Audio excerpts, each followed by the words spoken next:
Onde-mande, sana sadayonyo, bakaba. Kababaila pasinyo. Nga kini, awak ikut ragam kali liang rana minang yo. Ahai. Kita icip-icip bika batu bulat yang enak banget. Dan membuatnya masih tradisional. Terus bertahan sampai sekarang.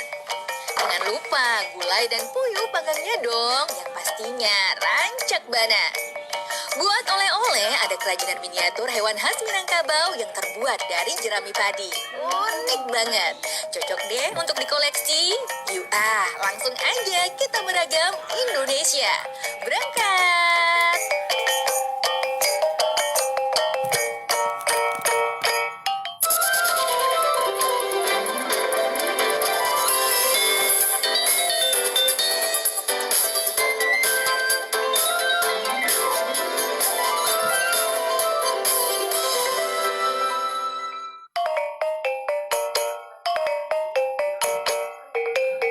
Sahabat, Nagari Lintau Sumatera Barat punya kudapan tradisional yang enak banget. Bika Batu Bulat namanya. Soal rasa, rancak banget. Batu Bulek adalah tempat asal bika yang khas ini. Soalnya, bahan baku tepung berasnya ditumbuk dengan alat bentuk kincir yang hanya ada satu-satunya. Unik banget. Nah, setelah beras dicuci, masukkan ke dalam lumpang. Kemudian putar deh kincirnya. Secara otomatis, alu dari kayu akan menumbuk beras sampai halus menjadi tepung. Hasilnya lalu disaring agar mendapat tepung yang halus. Kalau masih kasar, mantap deh dibuat bika. Mengembang hasilnya. Tepung harus didiamkan dulu semalaman sebelum dibuat bika.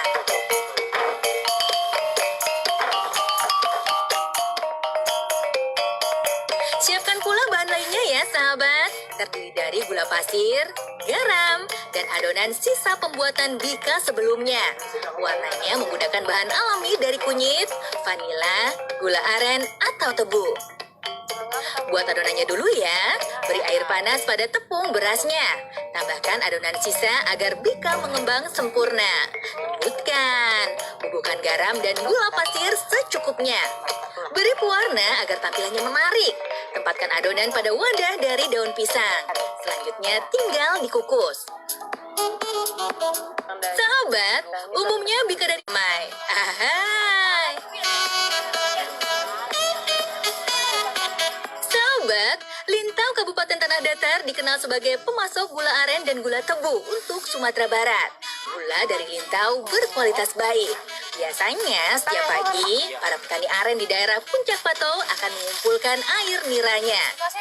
Sengaja ditampung dalam tabung bambu agar kualitasnya terjaga untuk kemudian dimasak. Bedanya dengan di tempat lain, wajan untuk memasak air nira diberi anyaman bambu. Tujuannya sih agar ketika air niranya mendidih tidak tumpah kemana-mana. Air nira lambat laun mengental di bagian tengah wajan. Angkat anyaman bambunya, lalu aduk-aduk gula arennya. Jika dirasa sudah cukup, angkat wajan dan cetak gula arennya dengan bambu. Dinginkan deh, gula merah aren pun siap untuk dipasarkan.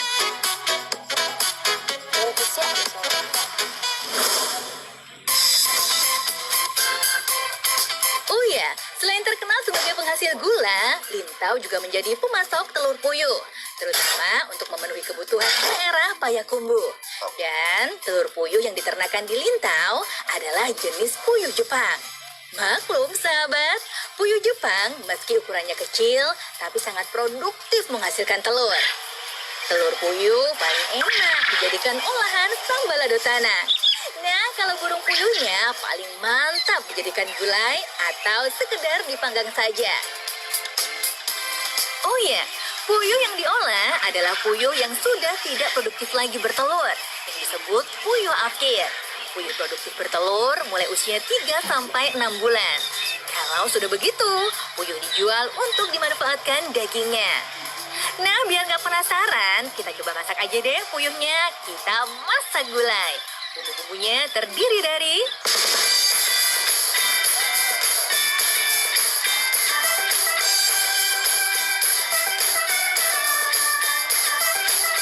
haluskan semuanya ya.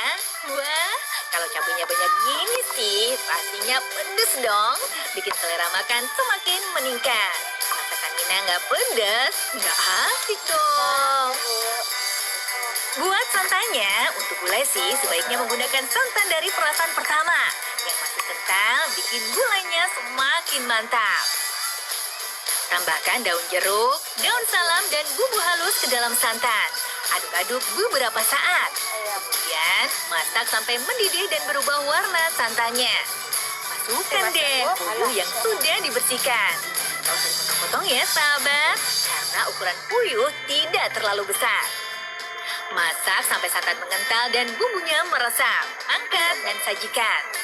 Eits, tapi sabar. Kita buat puyuh panggangnya juga ya, biar komplit. Harum. Lumuri puyuh dengan bumbu terlebih dahulu. Panggang di atas api. Awas, jangan sampai gosong ya. Sebaiknya sih sebelum dipanggang, puyuh diungkep dulu dengan bumbunya. Jadi bumbu meresap ke dalam daging. Manggangnya jadi nggak perlu lama-lama kan? Sebentar saja mateng deh.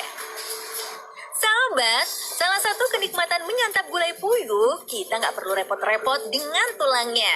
Kunyah aja sekalian, karena tidak terlalu keras.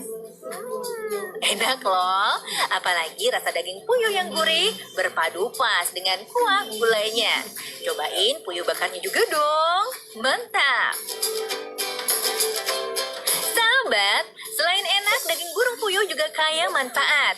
Dagingnya lembut dengan sedikit serat sehingga mudah dicerna.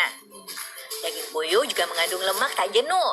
Lemak yang bisa dikonsumsi karena tak bikin gemuk. Wah, cocok deh sebagai menu diet. Oh ya, vitamin E pada burung puyuh ampuh mencegah proses penuaan dini.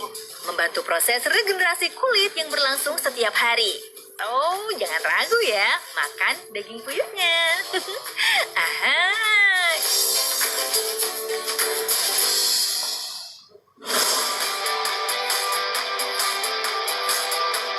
Sahabat, Lintau termasuk daerah lumbung padi Sumatera Barat. Jadi jangan heran, panorama alamnya sangat indah dengan hamparan persawahan yang subur menghijau. Bikin betah. Uniknya, meski modernisasi terus berjalan, para petani di Lintau masih mempertahankan teknik bercocok tanam tradisional, terutama ketika memanen padi, yaitu dengan menggunakan tong untuk memukul padi supaya mendapatkan gabahnya.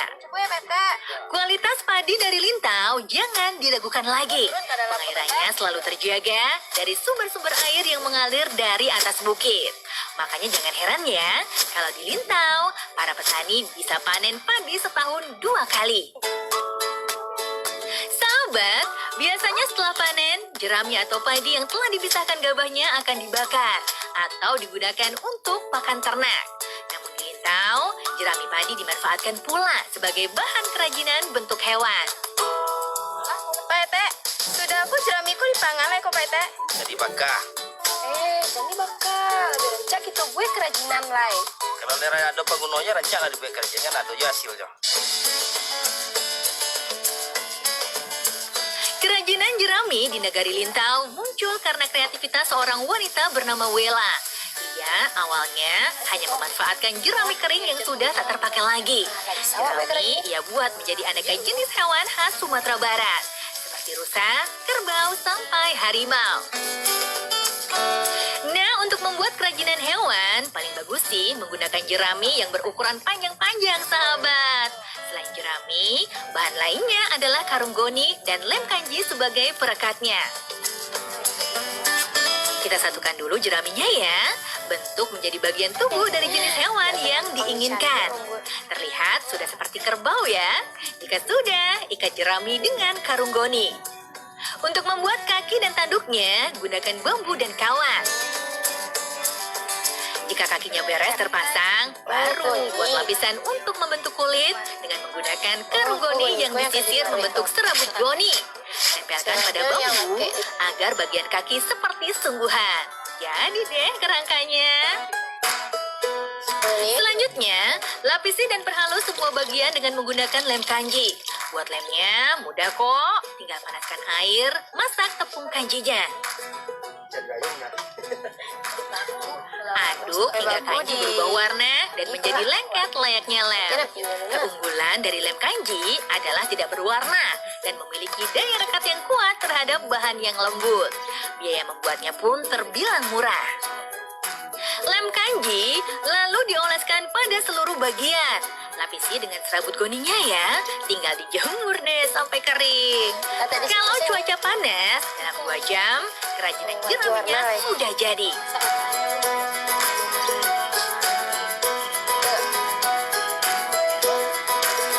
Lanjut ke proses pewarnaan. Warnanya menggunakan lem kanji yang dicampur dengan pewarna tekstil. Cara mewarnainya cukup dengan menggunakan tangan saja ya, sahabat. Semua bagian diolesi dengan lem kanji yang diberi pewarna sebagai warna dasar. Setelah diberi warna dasar, jemur kembali hingga kering. Kasi wa kerajaan ini. Iya, iko aja lah. Apa sih kok yang harus di kerajaan neko? Tuh hiasannya aja lah, makin macam Agar terlihat seperti hewan aslinya, beri detail warna dari hewan yang dibuat. Mulai dari mata hingga corak warna yang ada di hewan tersebut. Nah, ini dia hasil jadinya. Aneka bentuk hewan yang menarik mirip dengan aslinya. Ada rusa, harimau, kerbau, hingga jerapah. Harganya mulai dari puluhan ribu hingga jutaan rupiah. Tergantung dari besar kecilnya hewan yang dibuat. Nah, selain dibuat hiasan dan pajangan rumah, kerajinan miniatur hewan dari jerami digunakan juga sebagai media mengenalkan sejarah Minang pada anak-anak. Nah ya, cucu-cucu tua dia satu sejarah Minangkabau kan, yang artinya Minangkabau. Kabau itu balagu, jadi Minangkabau orang Minang. Aku ulang Kisah tentang asal-usul nama Minangkabau tentunya menarik untuk disimak loh. Apalagi ada objek yang dimainkan. Anak-anak pasti betah deh nyimak kisahnya. Konon dahulu, untuk menghindari pertempuran dengan kerajaan Majapahit, kerajaan Pagaruyung mengajak adu kerbau.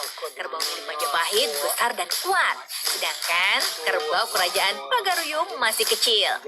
Ketika bertanding, di luar dugaan, kerbau dari kerajaan Pagaruyunglah yang menang. Ia menganggap kerbau dari Majapahit adalah induknya. Sehingga ia terus menanduk-nanduk bagian perut kerbau Majapahit untuk menyusu. Sampai akhirnya, perut kerbau besar dari Majapahit robek karena terus terkena tanduk kerbau yang masih kecil. Dari situlah muncul istilah Minangkabau. Katanya sih, lokasi tempat mengadu kerbau ada di Nagari Pariangan, Tanah Datar, sahabat. Bagaimana? Sahabat tertarik untuk mengkoleksi kerajinan miniatur hewan dari jerami? Bagus loh, anak-anak pasti suka.